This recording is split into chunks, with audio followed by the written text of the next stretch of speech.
Sahana, yeah, Sahana. Hi. There you go, Sahana. Yeah, go ahead with your presentation. All right. You want to do the slideshow? Yeah. Yeah. Okay. So this is, sorry, I'm trying to, okay. So this is just about me. My name is Sahana Mchankumar. I'm going to South Brunswick High School. I'll be in 11th grade in the fall. And some of my hobbies are baking and swimming. So two of my project goals from this was just to first, I wanted to get a better understanding of just financial consequences of data breaches and how they can damage company reputations.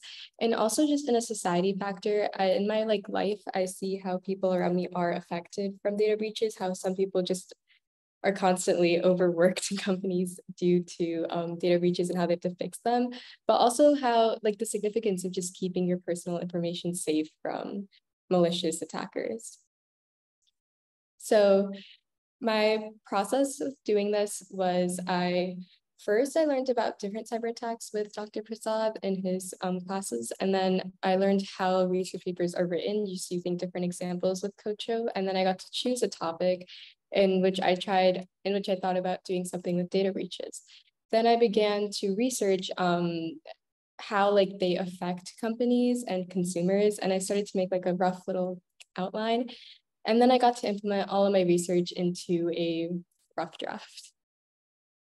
So my overall topic for it is the negative effects of data breaches economically and societally.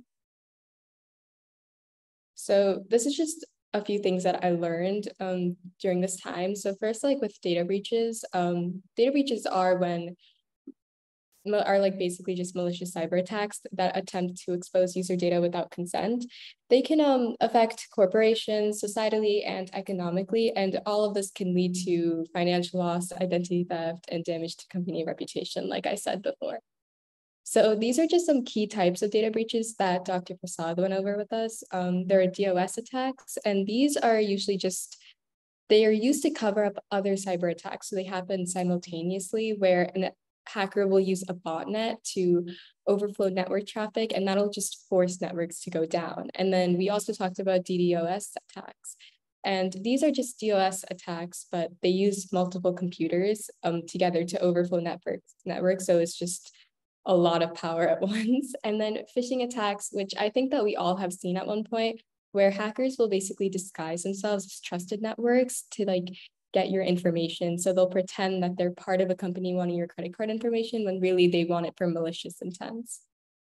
So this is just, this was a really popular scandal that happened earlier in 2018, where Facebook, they didn't, after a data breach, they didn't let users know that their personal information was out there. So afterwards, during a survey, it found out that Facebook, 72% of its users no longer trusted the server. and later, when people were surveyed and they were told, oh, your information is being recorded, 74% of them didn't know that.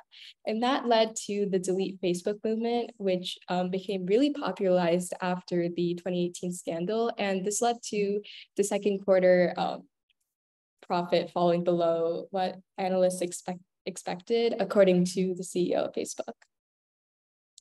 And these two graphs just show the stock prices during this time. So I circled where the drops occurred due to data breaches. So this is in the Facebook one, which is the first graph.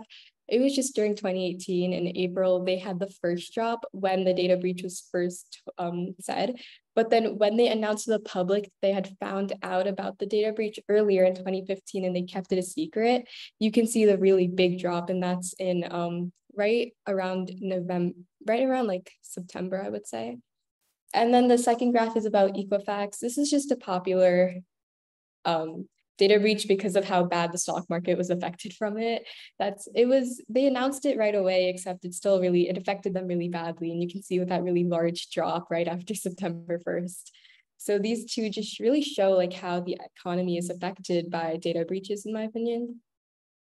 And these are sort of, I didn't really find results, but I found more like solutions or possible things you could do to prevent data breaches. So one is cyber insurance. They've had this since 1999.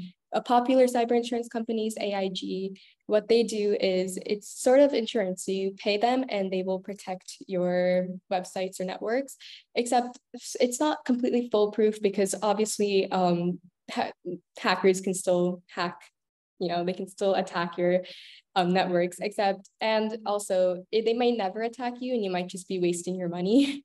So another solution is salting your passwords. That's where you basically add an extra data that goes in with the password to try to make it harder for hackers to hack your passwords. It also makes it harder where if a hacker hacks and gets your password once, they can no longer attack your password again. It makes it harder for them to reach it again. LinkedIn had this issue, and that's when they started salting their passwords, which really helped them after a few data breaches they had. And lastly, firewalls, antivirus, softwares, and just staying alert. All three really help. And this is just my experience. Special thanks to Dr. Sahana Prasad, Coach Joe, Professor Virgil. They all three really helped me with articulating my thoughts and really writing this, and obviously the entire Gifted Gabber team. Every single class taught me at least one new thing that could be like implemented into my life outside of just writing this research paper. And the structure of learning and of using previously written papers really showed how I should go about this and figure it out. So I want to, as a quick thanks to them. And these are my references and any questions. Oh. I'm sorry, I was on mute. Sahana, you can stop sharing so that Dr. Prasad can share his thoughts. Hello, Sahana, and thank you for the presentation. It was a wonderful presentation. One thing I would like to just add here, all your presentations are so well structured. And I'm happy to see that all your presentations are so good.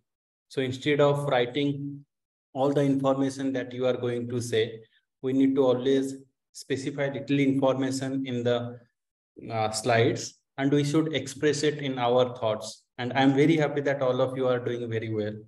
And regarding your paper, I think it is well written with all the information is there. So I hope that it will get accepted with less effort. Thanks a lot. Thank you. A big round of applause to Sahana.